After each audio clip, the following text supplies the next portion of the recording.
They asked me the other day where I was born. I told them I was born in St. Mary's parking lot.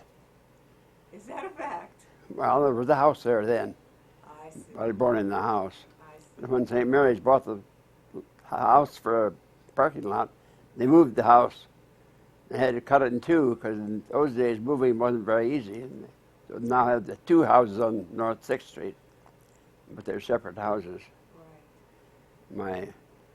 I call her my godmother, Maude Nicholson. She's a story in herself. But when she came to town, she was a kindergarten teacher. And I asked her mother if she could stay at our house until she got a place of her own. And she went to my dad, and I said, well, if she comes here, she'll never leave. So she never left. 50 years later, she died. Wow. But she was, mother and father, they were away a lot. They did a lot of traveling and business and so forth. And she was always our godmother, you might say, and sort of looked after us. But she never married. Our family was in the city. They had the Glidden Hotel down there, and they had this troupe come to town in a play, and they went to stay at the hotel. About midnight, they called my mother and said, the two of them here are so noisy, they just can't ever stop. Can they come to your house? And so they did. I was too young. I don't remember how they got along, but that was always remembered. 1917, and men in the choir were rather scarce at that time. So they got me into the choir. I was 14 at the time, but I could still sing in the male tones. And that was when I got started. I was singing in the choir, or choirs throughout I sang in Mexico and Florida. So you got all over I sang in choirs. And especially when I was in school, I sang, it wasn't always a Methodist choir, but it was a choir. So I've been in choir for 81 years. At that time I lost the hearing in one ear. It was very confusing. People don't know when they only have one ear. It's very confusing. You can't tell where the sound comes from. And I was getting tired anyway, so I resigned after 81 years. But I still enjoy music, still keep on singing. I love to sing. We have music here at Crest every Saturday morning, and have quite a few solos. And they call on me to sing at least one solo every Saturday. And the most interesting thing in my life is when I got into the travel business. One of the happiness tours, and one of the ladies went along. She was with the company. She wasn't directing the tour, just to oversee it, sort of. She talked me into going into the travel business in 1959, so that's what I did. And I have, fortunately, been all over the world. They asked me, ever been to Timbuktu? No, I know where it is, though. I say, I think New Zealand is a beautiful country. It has everything. It's small, and you would be there in a couple of weeks. You can cover the country, and you can see everything. I remember when I took the airplane up to Mount Cook. I guess that was in New Zealand. Anyway, this chap that was with us, he said, look at those skis. They look like we have at home in Minneapolis. He looked at it and said, made in Minneapolis. And going down, we'd gone rather fast. We were up high, and the operator said, am I going too fast? Of course, nobody admitted it or anything, but I almost felt that was part of the trouble with my right ear, where I do not have any hearing anymore. When I was in high school, I had an operation on my nose. They said, no football. And I would be a senior, and I was just too embarrassed to go back to high school. So they had a high school up at the university. So I went up there for one semester. And then I tried to play basketball up there, and I turned my ankle, was on crutches for 3 weeks. But then at the end of the semester, I went back to high school and entered into the sports. So we had a lot of fun in high school and sport. And that's why I never learned much in music. I had this music teacher living with us for 50 years. And I learned a lot of music, but not too much of the real ins and outs. It was all on the surface. But at least I learned the love of singing. I have my own records, probably have 100 songs all printed up ready to sing at a moment's notice. And which I did for several years down in the department down at Crest here. I'd sing it once a week for about an hour on Wednesday morning. Then I got out of that, but I still like to sing, and I still would go down there and sing, but my accompanist left, and so that was a good time to quit. My Uncle Joseph Glidden theoretically did invent some barbed wire. There are all kinds of inventors, but his seemed to be the one that really took. And they say that fenced in the West. I mean, that was the slogan.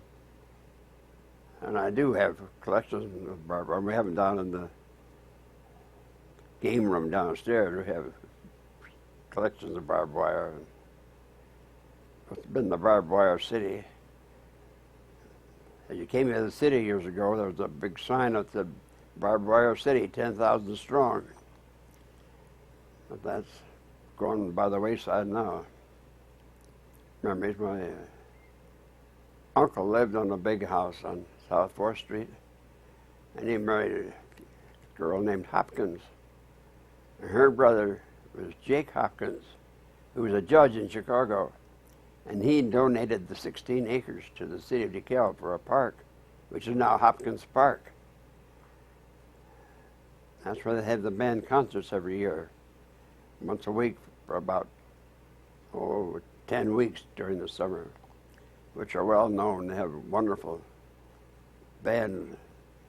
They have players come from all around that section. In fact, this community, partly because of the university, of course, is wonderful for the musicians that come here and take part in the plays. And they have a civic orchestra, which is phenomenal. I went to school. My brother was a Phi-Gam. And there was one fellow in the chapter who didn't like my brother. So they said, no way would they. He'd blackball me if they tried to get me in. So in the meantime, I joined the Sigma Chi, which I never regretted. And it was 50 years later when Michael went to University of Illinois, pledged Sigma Chi, and I went down for a surprise and pinned him with the pin when he was initiated 50 years later. So that makes us a Sigma Chi family, although I have 2 nephews that are also Sigma Chi's. So we're really a Sigma Chi family. Well, golf was, I never learned until I got out of college, but that became my hobby. And I played golf as long as I was able. And finally did get a hole in one, which is, I don't call that an ambition, but everybody's wish. I mean, we went to Mexico and bought some property down there near the country club, about 2 blocks from the country club. So we played there whenever you are down there. We had it's called a little village. We had 12 rental units that we'd rent out to different people. They'd try to come every year.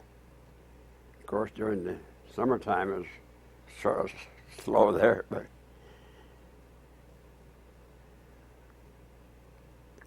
I remember one particular second hole sort of up on a mound or whatever you want to call it, had a banana tree growing there. So sometimes when the banana's ripe, we'd go up the tree, we'd pick a banana. World War I, of course, I was in high school. And then I went to the university. I joined the band. I could play the trumpet. And we just put on our uniforms for concerts. But the ROTC regular, they had to put on their uniforms every day. And it really was quite a chore, so I was glad to be in the band. And that's how I got through the World War I. World War II, I was 39 at the time. I felt a little guilty about not doing something. So I went to the recruiter, said, what about some kind of a deal? And said, forget it. He said, you're crazy to even think about going in.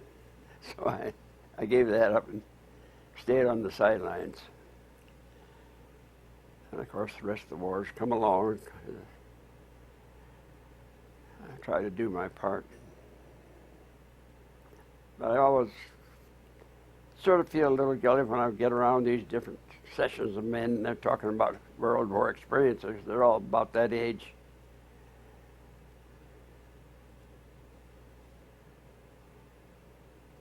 But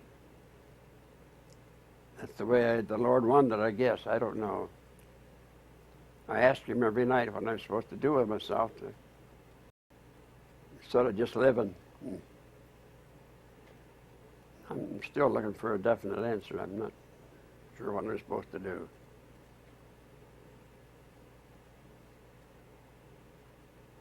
The only thing I say about my present life, it's quite enjoyable, it's something lonesome. It's no fun watching TV if you can't talk to somebody about what you're looking at. So I enjoy mostly just reading. There I get the whole picture. Well, I think they're just asking for trouble.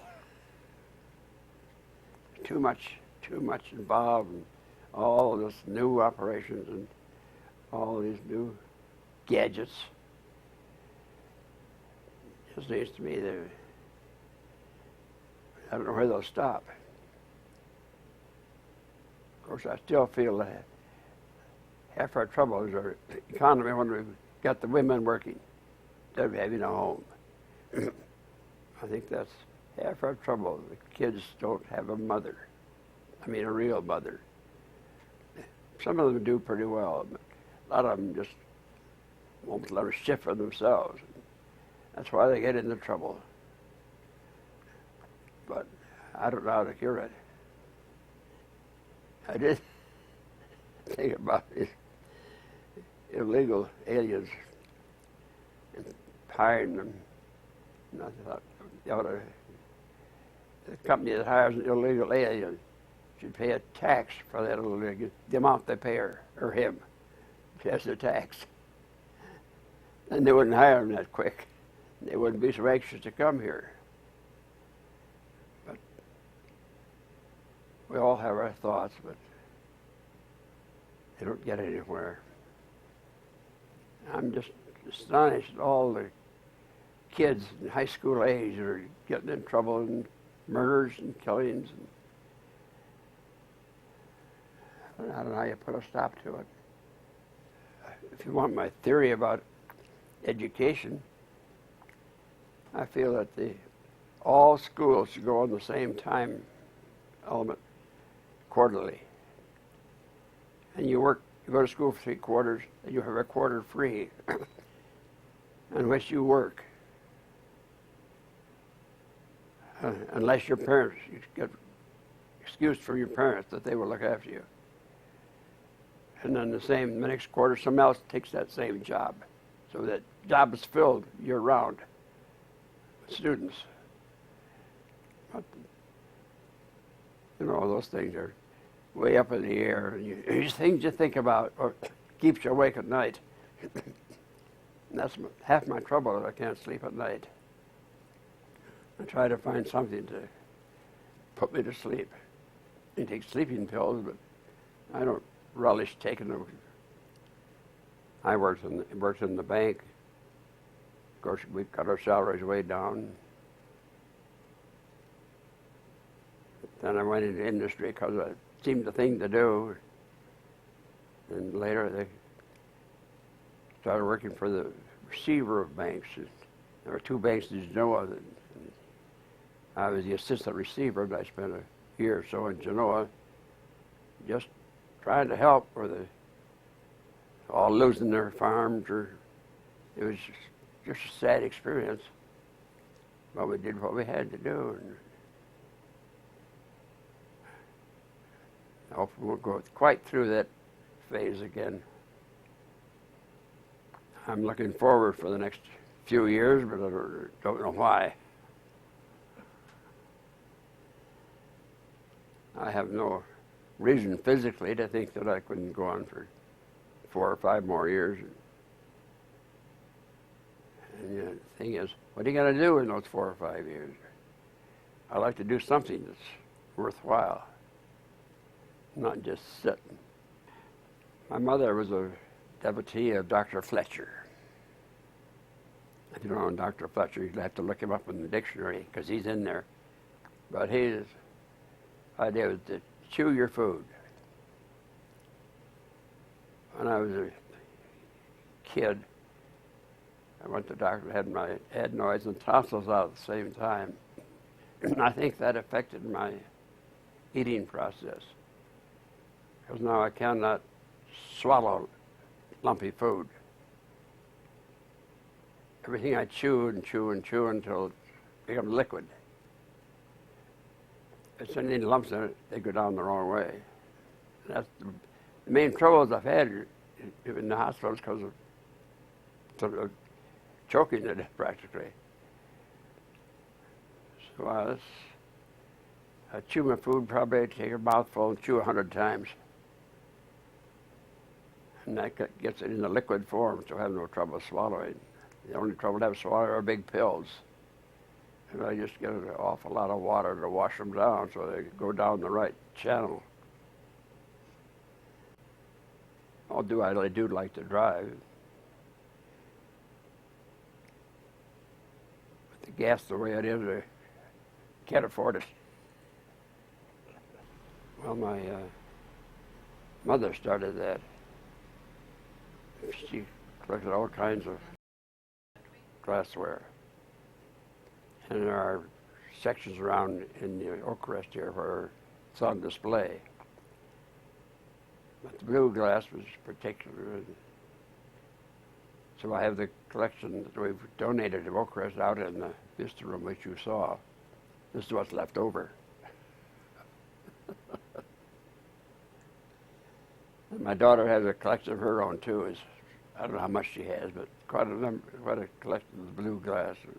I remember my mother going to Battle Creek to watch her make cornflakes.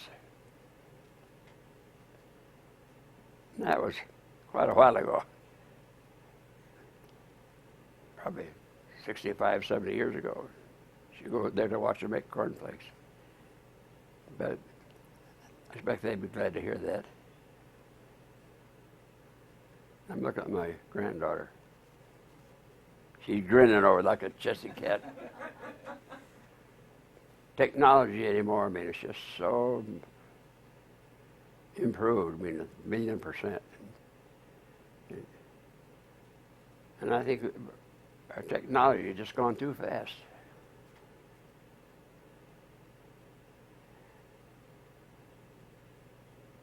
And it was called the breakup of the home, as we used to know them. I've got 2 books I've written in my mind. I can't type, and I can't write very well, and I just like to find somebody that I could relate them to and have them written. My daughter gave me a ticket for a hot air balloon ride, and they have balloon rides all over the country, I guess. But this time I figured down in Florida, or maybe to get it done, get it accomplished. So they made the arrangement for this man for this hot air balloon. We had to go down to lower Florida. And it was a windy day, and he said he really shouldn't go, but it was our only chance, so we went. But it was so windy they couldn't go very high, and we just sailed over the top of the trees, and finally got to the point where we had to go down. We came into a tomato field. So we had tomatoes all over everything. There were rows of tomatoes. We'd go bump, bump, bump up, trying to land. And so when he got there, the fellows running the field asked him about it. If we could have a couple of tomatoes, he said, well, help yourself, said there. Said, over here, there's some corn over there if you want that too. He said he didn't care.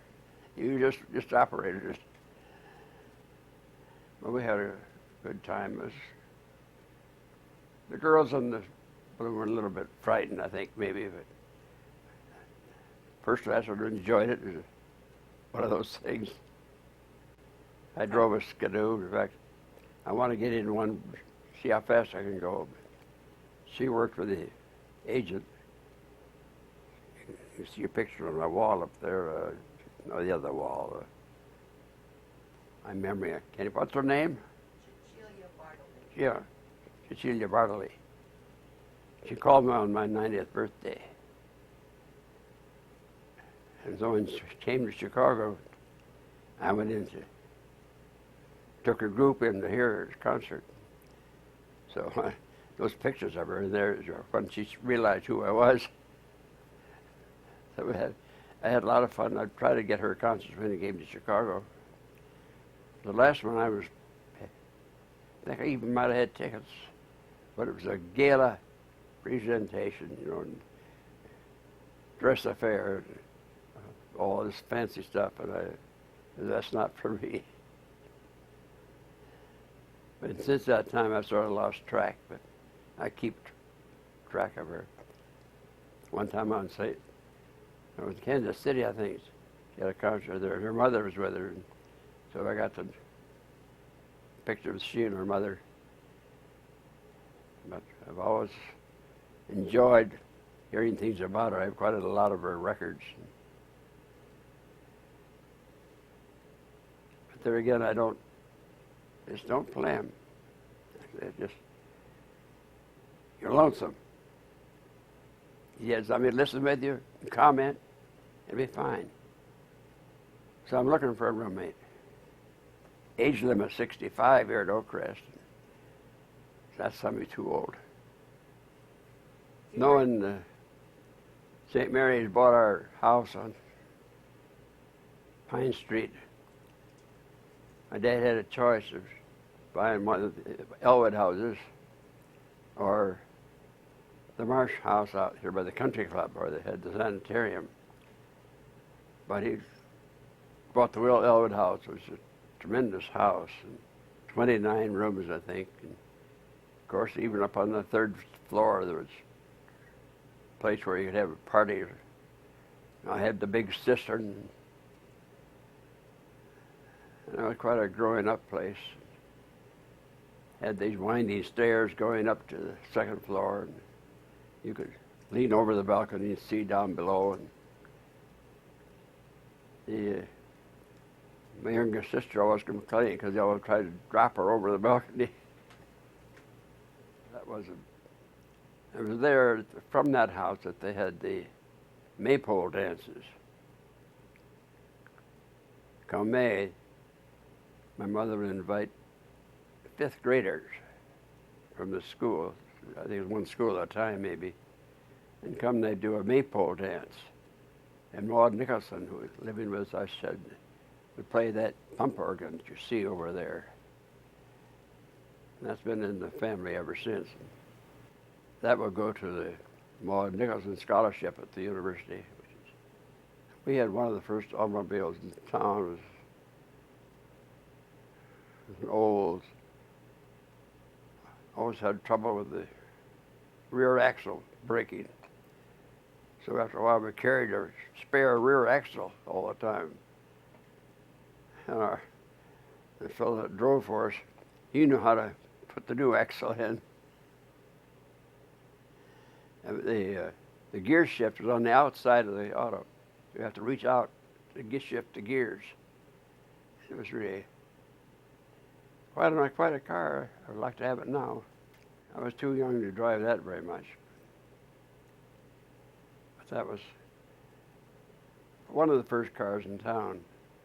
They're 39-inch tires. I remember that. And a couple of years later, one of our prominent attorneys, he bought one, but his was a little bigger, and they had 42-inch tires. Things you remember. It was later to have cars of my own. I was going over to Germany, I think it was. Anyway, I was going to get a Karman Ghia, which was quite it in those days. I went to the factory and picked it up and drove it to the dock for shipment. It was, after that, all that vigorous driving, it was classed as a used car. So we got a much better price.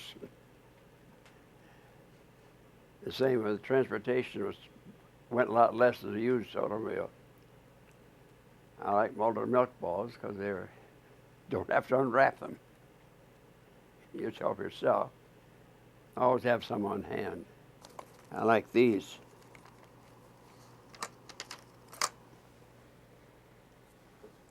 Tootsie Rolls. Because they're so handy to unwrap. And they're not too sweet. And you feel like you're not overdoing. And they're just chewy enough. So I always keep a lot of those on hand. That and the Malted milk ball. Then others are just, the kids keep bringing me stuff. Sometimes I give it away or try to consume it over the. I've always liked ice cream. All milk products. You have a favorite flavor? No, just vanilla. But I like caramel sauce and chocolate sauce, but just vanilla ice cream. My eating habits have never been very good. My mother could never get me to eat. I remember one time she took just a slice of white bread and covered it with thick cream, and that was good. I remember one time I was a kid and I had an earache. So we sat down in the living room, played cards. That got rid of my earache.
Should be up here. I won't be 3 till another month. In 2056, we'll see you. From the mountains.